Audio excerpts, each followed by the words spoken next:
Ողջույն 24-ի եթերում հետագիծն է Իվես Նարեկ Գալստյանը, այսօր ես հյուրընկալ եմ Հայաստանի ֆինանսների նախկին նախարար, տնտեսագետ Վարդան Արամյանին, պարոն Արամյան ողջունում եմ եւ շնորհակալ եմ շատ հրավերս ընդունելու համար։ Պարոն Արամյան, իհարկե Հայաստանում տեղ ունեցող իրադարձությունները կարծես թե ստվերեցին երկրի թիվ 1 քաղաքական փաստաթղթի բյուջեի ընդունումը խորհրդարանում, բայց այնուամենայնիվ սա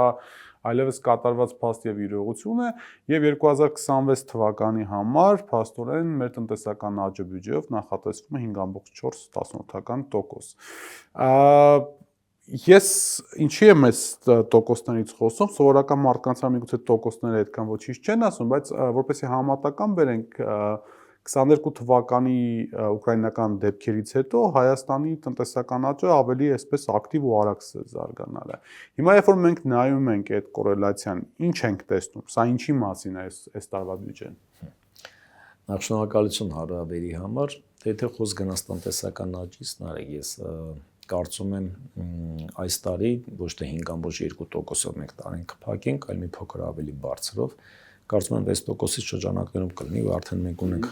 փաստացուցանիշները 9 ամսվա համար, 25 թվականի, դա 6% է տնտեսական աճը, տարին էլ մոտ այդ չափով կամ կարող են 5.8-ի շրջանակներում ամփոփենք։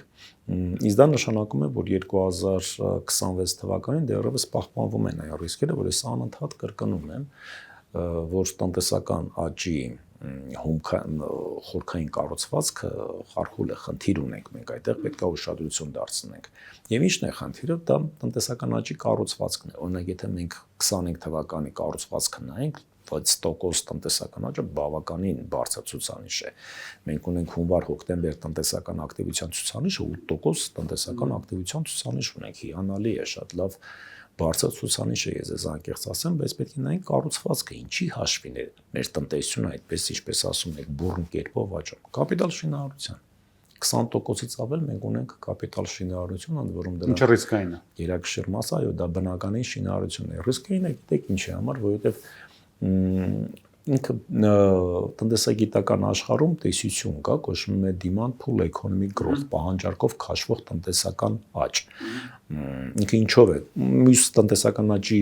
մոդելը դա supply push-ն է, առաջարկով մղող։ Ես պարզ բացատրեմ, որ մեզ ունկնդրողները լսեն։ Այսպես ավելի Supply push-ը դա այն է, երբ որ դու այսպես ասած Պարզ օրինակ բերեմ, պատկերացրեք անընդհատ դու պարապում ես սպորտ դահլիճում, քո մկանները զարգանում են, այսօր բարձրացնում ես 50 կիլոգրամ, վաղը բարձրացնում ես 70, հետո 80 եւ դա այդպես շարունակ։ Դա քո սեփական մկանների հաշվին է, որը տնտեսագիտական ժարգոնով կոչվում է արտադրողականություն, հա, ներքին տնտեսության, ասենք արտանելի հատվածի արտադրողականության հաշվին է։ Երկրորդ մոդելը այդ պահանջարկով քաշվող է, որ դու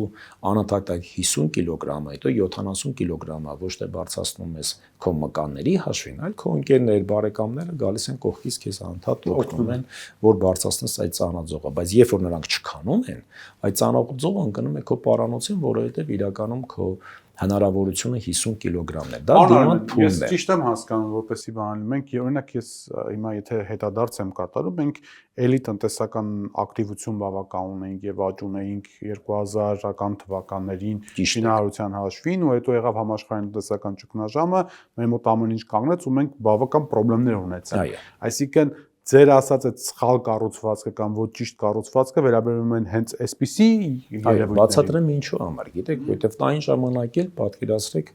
դրսից փող էր գալի, դա տրանսֆերտների ձևով էր գալի։ Հիմա մենք չունենք տրանսֆերտներ, բայց փողը գալիս էր այլ խողովակների վերարտահանումներ։ Ճիշտ նշեցիք 2022 թվականի ցեսկում կար որոշակի մարդկանց ներհոսք եւ այս վերջի տարում 25 թվականին մենք ունեցել ենք նաեւ վարկավորման ծավալի բավականին աճ եւ բավականին մեծ ազդեցություն է ունեցել նաեւ եկամտային հարկի հետ վերադարձի գործիքը, որը որ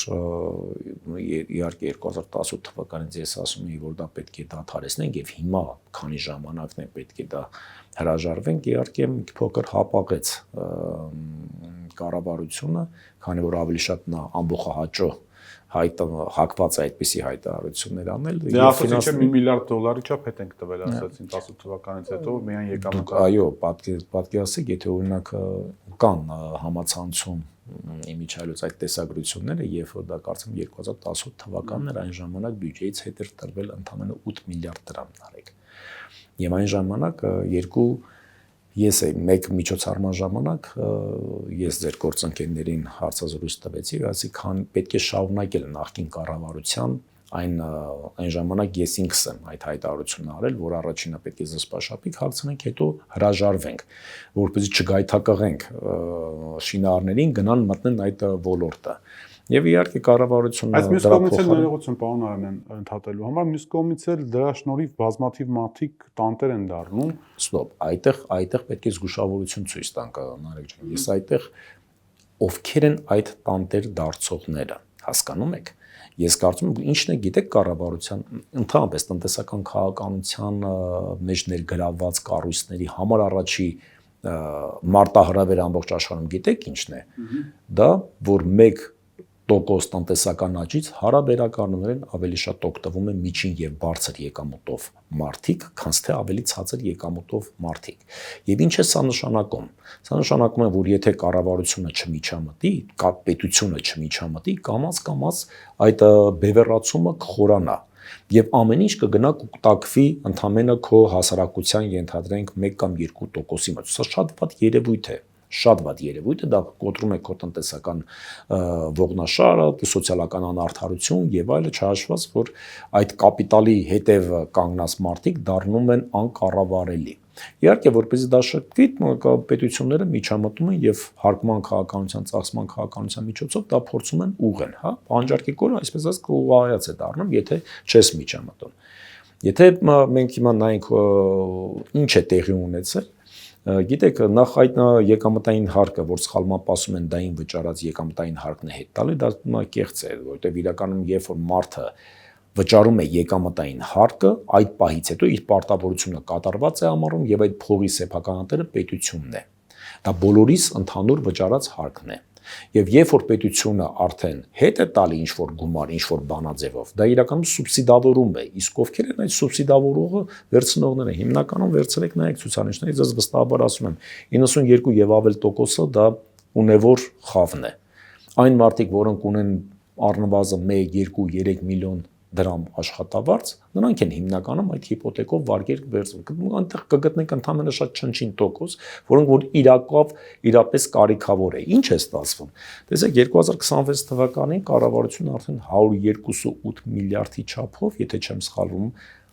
եկամտային հարկի այդ վերադարձի այդ հիպոթեկային գումար է տալիս։ Պատկերացրեք, սա եւ կարծում եմ ավելի բարձր է լինելու, քան ծրագրված է, հա։ Եթե մենք նայենք, ասենք, եթե իմ այս թեզը ճիշտ է, ես վստահ եմ, որ դա ճիշտ է, կարող եմ վերցնել ցուցանիշներ, դուք էլ կարող եք հարցումներ անել, ասենք օրինակ, խնդրում եմ ասեք,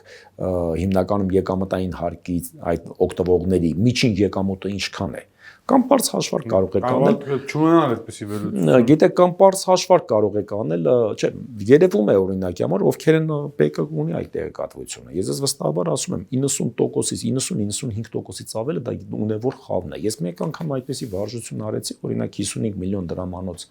տուն ձեռք բերելու համար քեզ ինչքան եկամուտ է պետք, որպեսզի դու դառնաս նորմալ վարկառու եւ բանկը քեզ վարկ տրամադրի։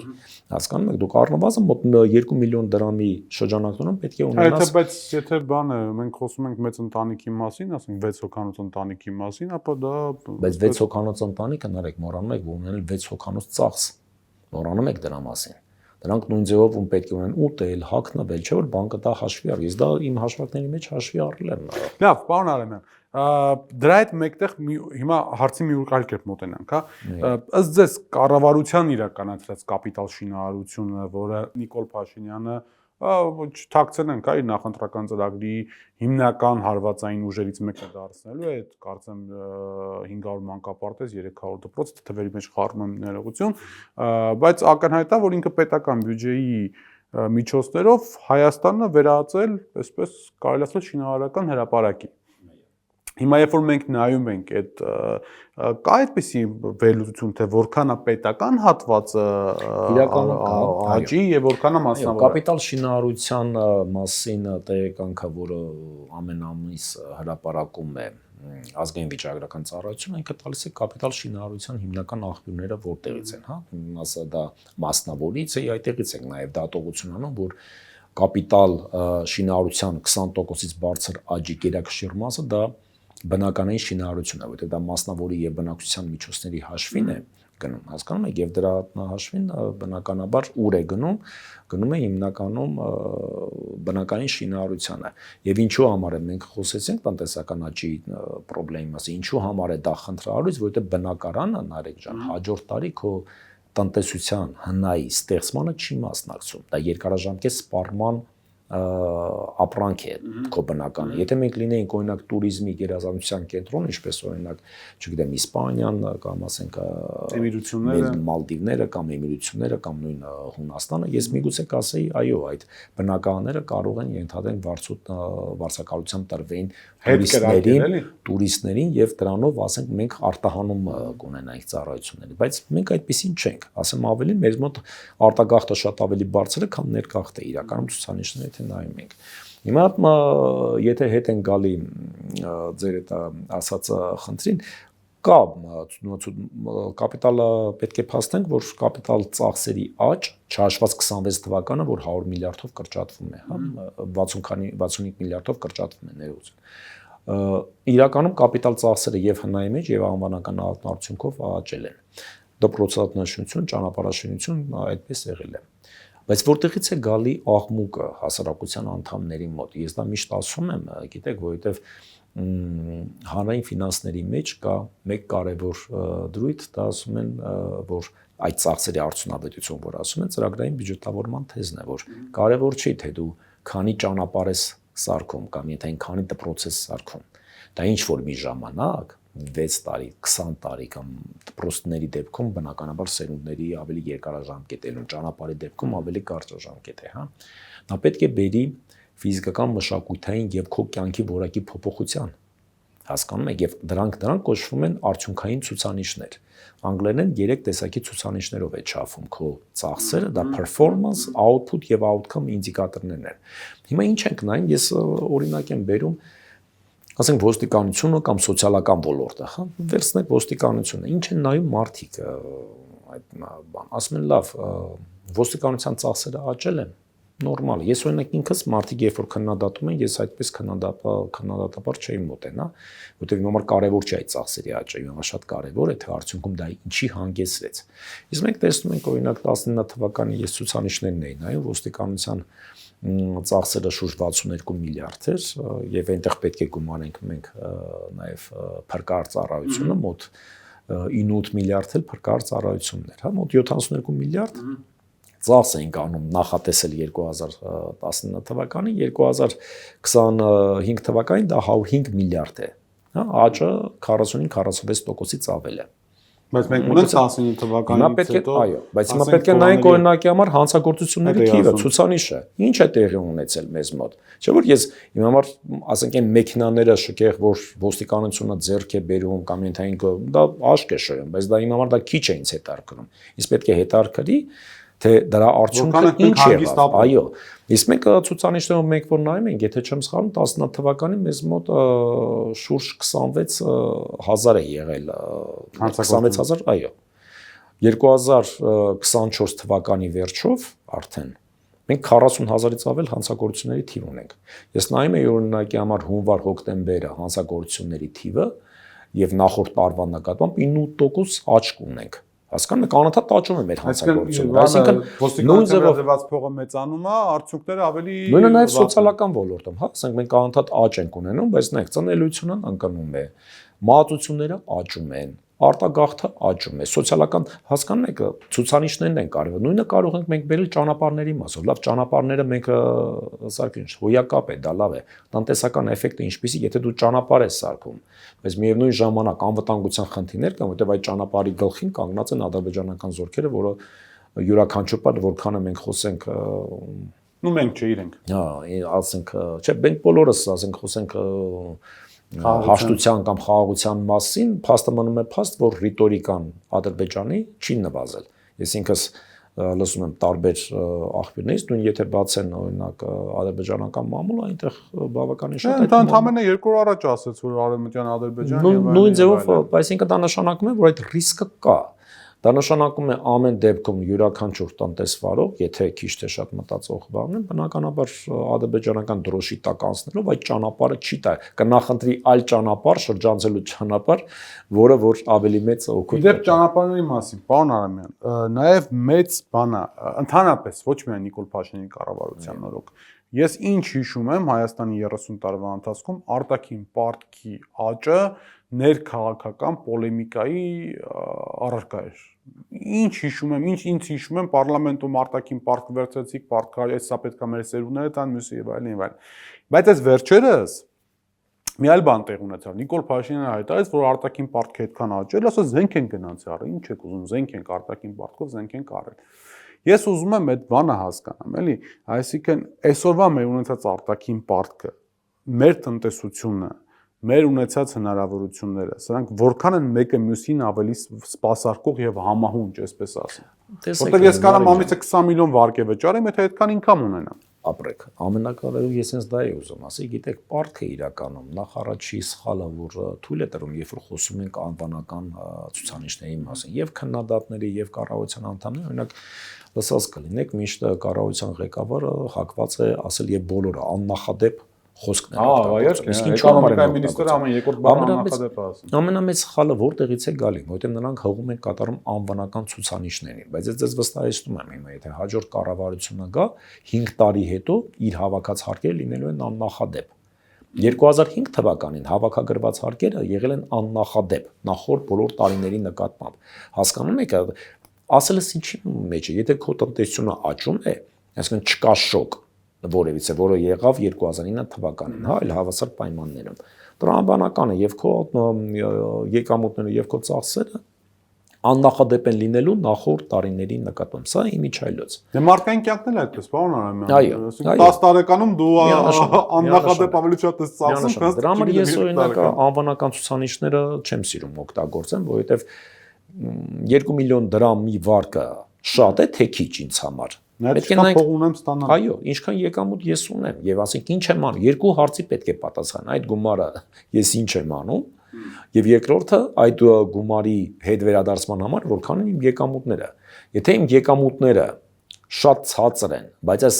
գումարը օրինակ եմը ներդրել են պարտատոմսերի, ենթադրենք 5%-ով վերցել են վարկ, 8%-ով ներդրել են պարտատոմսերի մեջ։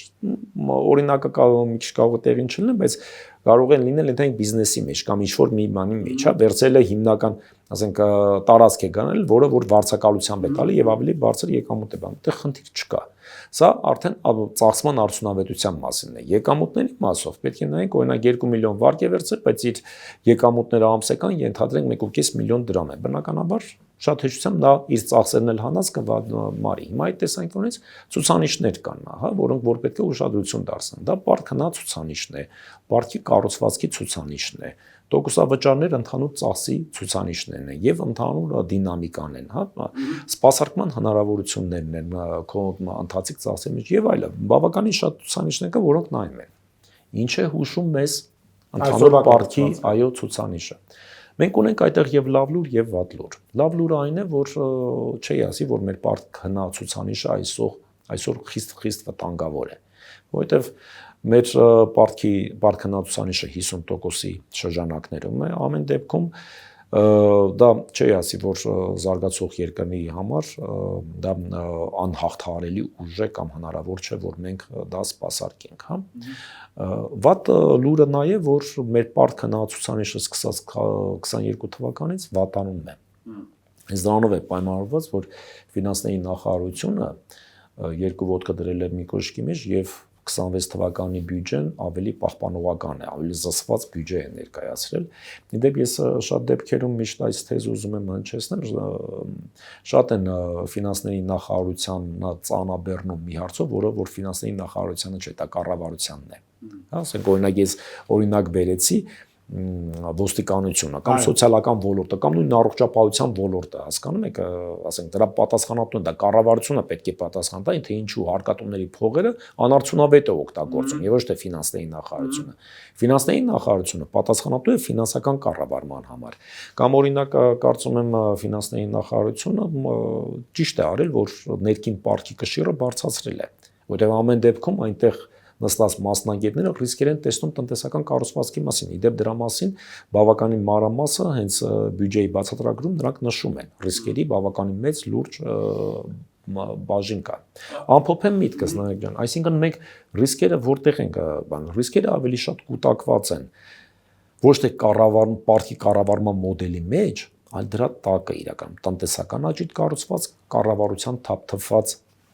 ծախսման քաղաքականություն եւ այդ քաղաքականությունը գալիս է նրանից որ այս դրան է ուզում ասել պարոն Արամյան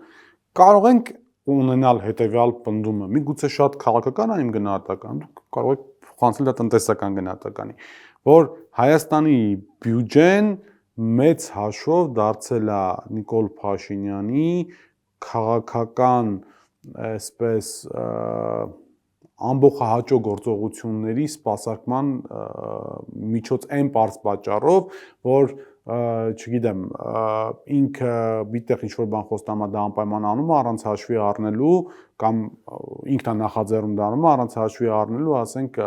առավել կարևոր տնտեսական ուղղությունները, որոնց վրա երկարաժամկետ ներդրումներ պետք է արվեն։ Գիտեք, երկու բան տարանջատենք իրարից։ Կա ոչ կոմպետենտ հարցը, չգիտեմ, մասնագետ չեմ։ Այդ հարցին ես կդժվարանամ պատասխանել, որտեղ ինքը ունի նաև որոշակի քաղաքական վերլուծաբանի, ես անկեղծ ասած քաղաքական վերլուծություններից մի փոքր բոբիկ եմ։ Մասնագիտական առումով տեսեք, որպեսզի դա ճիշտ լինի, այսինքն հարկատուի փողը ճիշտ ծախսի, պետք է յուրաքանչյուր կառույց ինքը իր աշխատանքը նորմալ կատարի եւ ինչպես ենք մենք գնահատում եւ նորից էլի գալի հանգում ենք օրինակ բյուջետային ծրագրավորման այդ գործիքակազմը, որը իդեպ ես հետևում էի ազգային ժողովում դեբատները, ցավով պետք է նշեմ, այդ գործիքակազմից այդքան շատ չեն օգտվում։ Եվ ընդդիմությունը եւ մնացած ասենք հարցադրումները օրինակի համար օրինակ որևէ մեկը չի հարցնում նույն սոցիալնախարարին եւ որ գիտեք դեմոգրաֆիական վիճակը այսպեսի վաթարացող ահագնացող խնդիրներ են ձեր ասեք ձեր որ ծախսը որ ծախսելու դուք ինչ արդյունք եք ակնկալում ոչ թե որ ենթայենք դուք այսքան մարդու պետքա ֆինանսավորում տաք այսքան բաներ պետքա անեք հասկանում եք այլ դա ինչի է հանգեցնելու ինչպես եք դուք դա անում այս սրա մասին պետք է դեբատել նույնը նաեւ ասենք ենթադրենք ոստիկանություն ինչ եք այդքան շատ փող ուզում ինչ արդյունք գումարը դուք վերցնում եք բայց մյուս կողմից իհարկե մեկը եթե չեմ սխալվում 1-2 նմանատիպ ընդդիմությունից հարցեր հնչեցին, բայց ցավոք պետք է արձանագրել պատասխանը մի փոքր նորից գնացին performance ինդիկատորների մեջ, այսինքն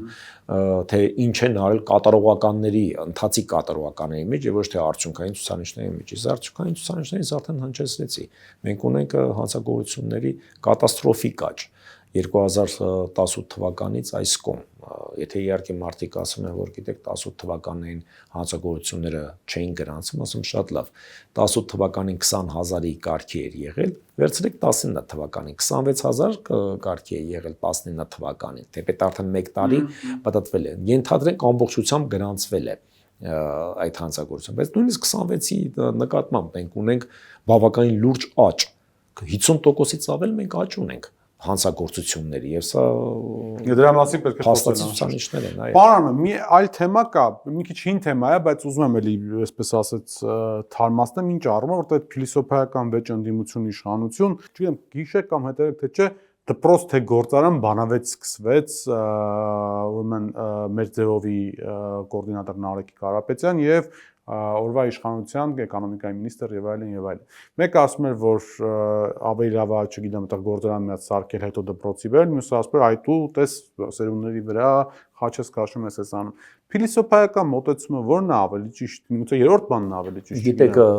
հանրային ֆինանսների մեջ եմ ընդհանրապես տնտեսական քաղաքականության մեջ սա լուրջ բանավեճ է։ Ես հիշում եմ իմ նախարար եղած ժամանակ երբ որ մենք արժույթի միջազգային հիմնադրամի եւ համաշխարհային բանկի տարեկան ժողովում ենք, սա լուրջ դեբատի խնդիր էր, հա, որ կապիտալ ծախսերը կրճատվում են, ընթացիկ ծախսեր, որտեղ օրինակի համար ուսուցիչների վճարվող աշխատավարձերը դա ընթացիկ բնույթի ծախս է համարվում բյուջեում, այստեղ պետք է ճիշտ ոսկե միջինը պահեք, բայց իրականում ես մի փոքր ավելի հակված եմ, գիտեք, դուք պետք է սկզբնական շրջանում ամեն դեպքում ես հիմա կբերեմ օրինակ Դուբայի օրինակը, հա, ասենք ինչ արեց Դուբայը, ասենք Դուբայը սկզբում իրականում գնաց Նարեկի ասած մոդելով, սկզբում ստեղծեց այդ աշխատատեղերը, ստեղծեց հենց Արաբական Էմիրությունները, ասեցի Դուբայի օրինակով, հա, ասենք ինքը ստեղծեց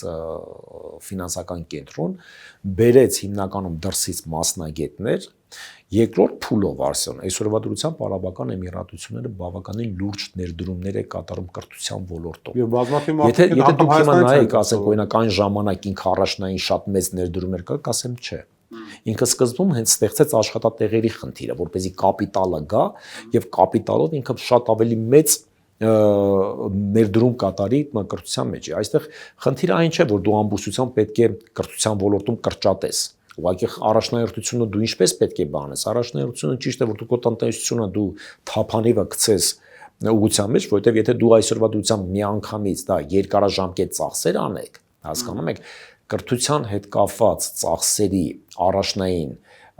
էֆեկտը դու միշտ ունենում ես առնվազն 15-20 տարի հետո։ Երբ որ այդ կրթված սերունդը ինքը ներդրում է, դա երկարաժամկետ է։ Նույնը պատկերացրեք, ես մեկ այլ օրինակ բերեմ ընկերության վրա, հա, որպեսզի մարդիկ լավ հասկանան։ Ընկերության մեջ կա, այսպես ասած, ճիշտ cash management-ի մոտեցումը։ Երբ որ ասում են դու կարճաժամկետ փող ես վերցնում եւ երկարաժամկետ ծրագրի մեջ ես ներդրում, դու այստեղ ունենում ես մեջույթի միս մեջ, ասենք ժամանակային անհամապատասխանություն, որպեսզի դա չունենաս, դու պետք է այդ կարճ փողը դնես այն պրոյեկտների մեջ, որը քեզ կարճաժամկետում մեծ եկամուտներ ապահովի, որ հետո նոր երկարաժամկետ ծրագրերի մեջ բանանես։ Սա չի նշանակում, որ ընթացքում ընդհանրապես պետք է կտրես, դա նորից եմ ուզում, որովհետև դա հենց Բանավիճի թեմաներից մեկն էլ, որ նախկին համաշխարհային բանկի նախագահը մի քանի անգամ կրկնեց, ասեց երբեք մի անտեսեք կրթությունը։ Կրթությունը սա կարևորագույն բան, այսինքն եթե դուք դադարեցնեք ընդհանրապես դա չանեք, դա դրա պտուղները հավաքելու ես 20 տարի հետո։ Ոսկե միջին պետք է անես, բայց մի փոքր ես օրինակի համար ասենք կոպիտ շատ օրինակ եմ բերում, ասենք 70% կդնեի ասենք նոր աշխատատեղերի ստեղծման ինչ որ Նարեկն է ասում եւ 20-30%-ը կրթության։ Իդեպ համաշխարհային բանկի ասածով կրթական թեմայով Նիկոլ Փաշինյանը այս վերջերս ելույթ ունենալով էլի պարլամենտում ասաց, որ Հայաստանում աղքատեն են մարդիկ, ովքեր չեն տիրապետում հարուստ լինելու գործիքակազմին կամ ավելի լավ ապրելու գործիքակազմին։ Այսպես իր հիմնական շեշտադրումը կրթական խնդրի վրա է։ Առաջին հայացքից տրամաբանական է, որովհետև իսկապես դու չունես կրթություն, չունես գործիքակազմ եւ այլն այս կողմենքով։ Բայց երբ որ դու նայում ես կառավարության կադրային քաղաքականությունը կամ կառավարության որոշումները եւ Նիկոլ Փաշինյանի անձնական որոշումները այս կամ այն հարցի շուրջ, այստեղ մի քիչ դիսոնանս է առաջանում կարծես թե։ Գիտեք, հենց դա իրականում ես դրա մասին խոսում եմ, դա նշանակում է governance credibility, կառավարման վարկունակություն։ Իրենք իրականում հենց դրանով իրենց հենց վարկունակությունն են գցում, որովհետև շատ կարևոր է պետական կառավարման ոլորտում, Նարեկ ջան, որ դու այն ինչ որ դու խոստանում ես, գոնե ցույց տաս հաջորդ քայլին, հասկանում եք, եւ դա ստեղծում է վստահություն։ Ձեզ օրինակ բերեմ 2016 թվականին, երբ որ օրինակ միշտ ինձ որ հարց են տալի 2018 թվականին ինչու օրինակ համաշխարհային կապիտալի շուկայում fire sale այդ այրվող վաճառքներ չարեցին մեր պարտատոմսերի, ինչու օրինակ ներդրողները ամեն դեպքում վստահեցին մեր մակրոկառավարմանը։ Շատ բարձ, որովհետև այդ տարիների ընթացքում մենք ներդրողներին այն ինչ որ խոստացել ենք ցույց ենք տվել։ Օրինակ ես երբ որ ամեն անգամ Վաշինգտոն գնալուց հավաքվում ենք բոլոր ներդրողների հետ խոսում ենք, այն ինչ որ ես իրանց ասում եմ մենք սա ենք անելու, սա ենք անելու, այո, հաջորդ անգամ ես ասում եմ, գիտեք, այ դա արել եմ, նույնիսկ մի փոքր աշխատում էի պահպանողական լինեի խոստումների մեջ։ Օրինակ, հարկաբյուջետային կանոնների մասով ես անընդհատ իրենց ասում էի, եւ հարկաբյուջետային կանոնները ես իրենց խոստացել էի, որ 2 տարում պետք է փոփոխված տարբերակը ներդրենք, մենք մեր տարում 1 տարում ժողովրդի միջազգային հիմնադրամի օգնությամբ ներդրեցինք, եւ դա վստահություն էր։ Դրանից հետո այն ինչ որ դու խոսքը նետում ես ասպարես, արդեն դրա հետևից վստահությունը գալիս է։ Հիմա կառավարության դեպքում ցավով եմ նշում, սա իրականում իրենք հենց իրանց են վնասել, հենց այդ քաղաքականությամբ, որովհետև այն խոսքը, որ այո, աղքատություն եւ գիտելիք ուղիղ համեմատական կապ կա, դա տնտեսագիտական գրականության մեջ է կա, ասենք knowledge production-ը ինքը կապված է քո նոր հեծանիվ չի, դա ակադեմիական աշխարհում ընդունված դասագրքային ճշմարտություն է, այդտեղ բան չկա։ Բայց ինչ է տեսնում հասարակությունը, ասում, բայց մի րոպե, ես կարող եմ դառնալ падգամավոր, ընդ որում լինել ոչ բարձրագույն կրթություն ունենալ, ընդ որում ոչ բարձրագույն կրթություն ունենալը հերիք չի մի հատ էլ հանձնաժողովի նախագահորեն, իդեպ խորին հարգանքս բոլորի նկատմամբ անձնական ես չեմ ասում, օրինակն եմ ես բերում, հասկանում եք նույն բանը։ Եվ սա իրականում ինչ ազդակ է տալիս ազգաբնակչությանը, չսովորելու, իսկ ինչի համար պետք է սովորել, եթե կա ավելի կարճ ու հեշտ ճանապարհ, դառնալ իշխող իշխանության անդամ, դրանից հետո որքան հնարավոր է, անկախ նրանից թե ղեկավարը ճիշտ է թե սխալ է, մինչև վերջի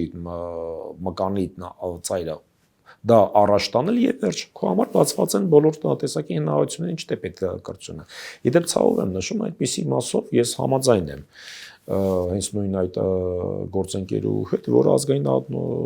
ժողովի ամբիոնից հայտարարվեց, թե եթե չունեմ, հետո ինչ որ չունեմ բարձրագույն կրթություն, ճիշտ է ասում, հետո ինչ որ չունի։ Արդյոք դա է կարևոր այսօրվա մեր իրականության մեջ։ Տեսեք, այստեղ իրականում դիզոնանս կա։ Եվ այդ դիզոնանսը գիտեք, երբ որ վերջի տնտեսությունը եւ տնտեսության զարգացումը նաև մթնոլորտի հետ կապ ունի, չէ՞, երկրում մթնոլորտի հետ կապ ունի։ Երբ որ դու տեսնում ես, որ ասենք օրինակ քաղաքական որոշմամբ կզրկում են խոշոր ներդրողին հեծի պարագայում լիցենզիայից, երբ որ տեսնում ես, որ իշխանությունը պատերազմը հայտարարել հայ առաքելական եկեղեցու նկատմամբ, այսինքն հոգևոր ոլորտում անգամ տեղի ունենում ես մեղմ ասած անառողջ երևույթները, դա չի կարող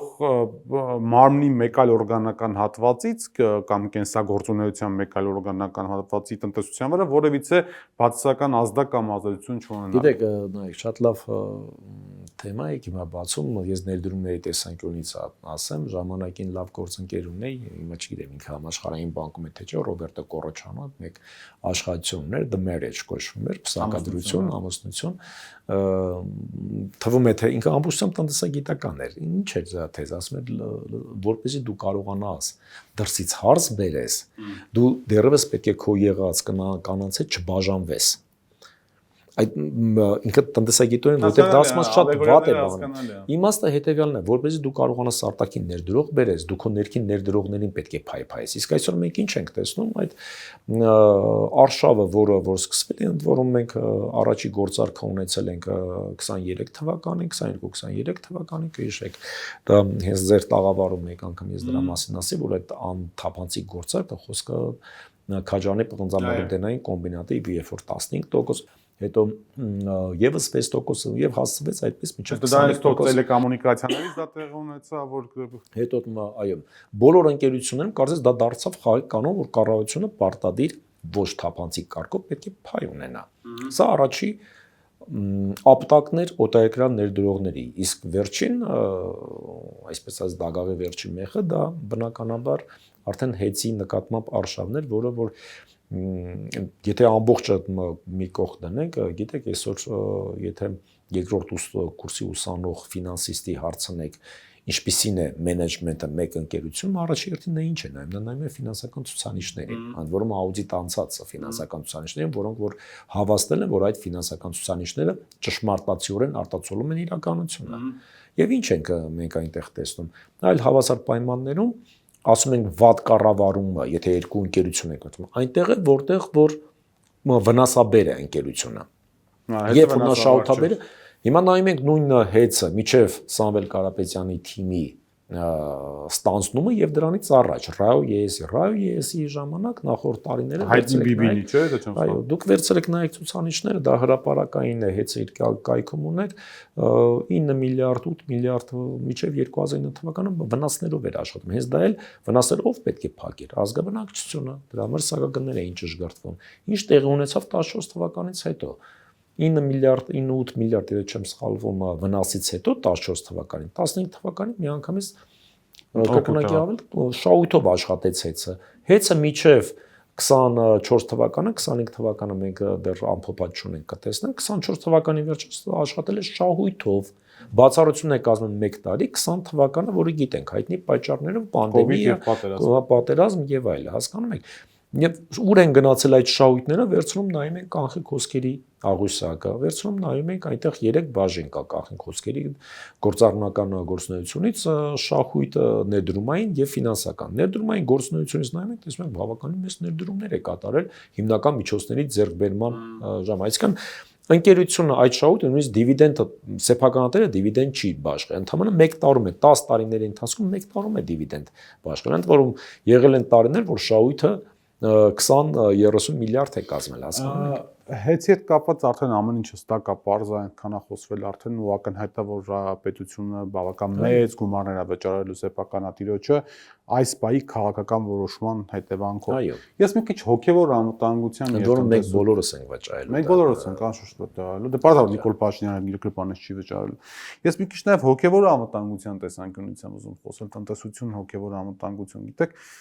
հիմա երբ որ ամբողջ աշխարհով տարածվում է, որ Հայաստանի ղեկավարը պատերազմը հայտարարել քրիստոնեությանը, ինչքան էլ ինքը հակառակը ասի, բայց կալումները այդպեսին են արդեն այլևս ձևավորվում։ Սա տնտեսության ինչ որ ձև կապ ունի, թե կապ չունի։ Միանշանակ։ Չի կարող, հասկանում եք, տնտեսության համար նարեկային, թե մարդիկ ասում են, որ միջավայրը կապ չունի, դա կապ չունի, ես դրան դեմ եմ։ Ինչու, որովհետև այս ամբողջ շիկացած մթնոլորտը դա ազդում է ներդրողների ներքին թե արտաքին նրանց ընկալումների վրա։ Եթե ներքին ներդրողը ենթադրենք նա այսպես ասած վաբանկ խաղադրույք չի կատարում, այսինքն նա ռիսկային շատ բաներ չի վերցնում, այլ հավասարակշռված է, լավ է, բնականաբար այդ իրավիճակը մթնոլորտի այդ բախումները առավել եւս արժե համակարգի վրա արշավը, որը որ իմ համար խիստ անթույլատրելի է դա, անկեղծ ասած, ես ինքս որպես Հայաստանի Հանրապետության քաղաքացի լիարժեք սատարում եմ վեհապարին, լիարժեք սատարում եմ մեր հայ առաքելական եկեղեցուն եւ այն կեղծ է այն թեզը, թե բանը վեհապարը երեխա ունի կամ ես հասկանում եք դա ես ինչ որ չեմ կարող հասկանամ այդ կառավարության ասպարեզ նետած այդ թեզը, որը անդադ պատահում է։ Հասկանում եք թե կառավարությունը ինչ կապ ունի դրա հետ, ասենք դրանից։ Այո։ Հետո նոր մնացած է։ Ես չեմ ուզում հիմա, քանի որ միշտ հանրային դաշտում ելույթ եմ ունենում որպես հանրային ֆինանսների եւ տնտեսության մասնագետ, դա ուղղակի քաղաքացի ես հնչեցրեցի, իմ համար տհաճ է այդ տեղ ունեցող բնականաբար, բայց այդ դան ինչ է ստեղծում, դա նշանակում է տնտեսության մեջ ռիսկերի իրականացում, դա նշանակում է, ասենք, խմբավորումների ձևավորում, դա նշանակում է, որ ասենք մի տնտեսվարող, եթե օրինակի համար ինքը կլինի հայ առաքելական եկեղեցու օրինակ հետևորդ եւ 20 տարի վեհապարին եւ դա հրապարակային որպես քաղաքացի կասի կարող է հայտնվել ենթադրենք թշնամիների ցուցանքում կառավարության կդիմի կառավարությանը մեկ հարցով լիցենզիա ստանալու կամ մի բանի հետ կավ կմերժի հասկանում սրանք ռիսկեր են սրանք ածանցյալ ռիսկեր են որոնք լինելու են որևիցե մեկը թող չասի որ գիտեք դա հնարավոր չէ ինչպես օրինակ ես տեսա գիտեք դա երբ որ մի մարդ չի տիրապետում բավական գիտելիքներ չունի եւ վստահաբար ասում է դա դեռ բավարար չէ որ դա հնչի որպես ճշմարտություն օրինակ նույն կառավարման այսպես ասած թևից ես լսում եի որ անընդհատ մեկը մյուսին ետևից կրկնում էին պատտում էին մի թեզ որ հնարավոր չէ որ հեծը ունենա կամ մի ընկերություն ունենա ավելի բարձր ռեյտինգ քան երկրի վարկանիշն է։ Ես իրանց ուզում եմ տխրեցնել, որ հնարավոր է։ Եվ այդպիսի դեպքեր բազմաթիվ են աշխարհի մեջ։ Հասկանում եք, օրինակ ես ինքս թող վերցնեն նայեն Սևծովյան բանկի ռեյտինգը, ինքը միջազգային ֆինանսական կառույց է իհարկե։ Իր բոլոր հիմնադիրները ունեցել են շատ ավելի ցածր ներդրումային վարկանիշ, քան Սերծովյան բանկը ինքը հասկանում եք եւ գտնվելով գլխամասնել Հունաստանում է, Հունաստանում էլ ավելի ցածր ու անգամներով ավելի ցածր նույնիսկ այն բաների ժամանակ, ճգնաժամի ժամանակ ռեյտինգը, քան հենց նույն Սերծովյան բանկինը նույնիսկ ճգնաժամի ժամանակ նա ռեյտինգը էապես չկորցրեց, այդպես ինչպես օրինակ Հունաստանը կորցրեց 2009, 2010, 11 թվականներին, հա։ Ինչ մասին է սա խոսում։ Գիտեք, սա խոսում ենք բանի մասին, որ երբ որ հայտարարություններ են անում, նրանք բավարար խորքային չեն պատկերացնում, որ իրականում տնտեսական իրավիճակը այլ է, տնտեսական ցենց ասեմ բիզնեսմենը բավականին բիզնեսմենները խելացի եւ ես ասում եմ այն բիզնեսմենները, որոնք որ աշխատում են իրական բիզնես էթիկայի շրջանակներում եւ ոչ թե փորձում են ենթենք ինչ-որ զարթուղի ճանապարհներով կառավարության ասենք ներուժի leverage անելով փորձեն դիրքավորվեն, որովհետեւ դա վաղումից օրը դա էլ շատ հեշտությամբ հակառակն է պատտվելու։ Նորմալ ենթադրենք հեռատես